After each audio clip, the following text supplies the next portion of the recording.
तर सकाळी उठायचं आणि रानात एक फेरी मारायची. हे आता आमचं की नाही रोजचंच काम झालंय. लाकडं, शेण, रानमेवा जे काही मिळेल ते जमा करायचा. घरी आलो, चूल पेटवली, पाणी तापत ठेवलं आणि त्याच्यानंतर इथे नाश्त्याची तयारी केली. बघा पराठे बनवले होते नाश्त्यामध्ये. त्याच्यानंतर सगळ्यांचा नाश्ता वगैरे करून झाला, सगळं आवरून घेतलं आणि मग दुपारच्या जेवणाची तयारी. उन्हाचा तडाखा इतका वाढला आहे की दुपारचं अगदी नकोसं वाटतंय.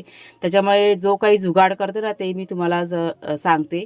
तर इथे आता काय केलं, कपडेवर जे काही होते ना ते सगळे मी दोरीवरनं काढून घेतलेले आहेत आणि लादी पुसायला घेतलेली आहे. मागच्या पडवीमध्ये आपला इतका छान असा वारा असतो, त्याच्यामुळे हा जुगाड मी आता रोज करते दुपारच्या वेळेस. लादी अशी भरपूर असं पाणी घ्यायचं आणि ओलसर ठेवायची लादी, अशी सुकी नाही करायची. सुकल्यानंतर चटई अंतरायची आणि मस्तपैकी असं गार वारा खात इथे दुपारच्या वेळेस आराम करायचा. हे आता आमचं रोजचं काम झालेलं आहे. आपला शेरू जो आहे ना तो पण असा ह्या कॉटच्या खाली झोपलेला असतो आणि भाग्या असतो आपल्या बाथरूममध्ये. तर इथे सगळं काम आवरून झाल्यानंतर इथे मस्त असा उन्हाळा की नाही मी आज एन्जॉय केलेला आहे.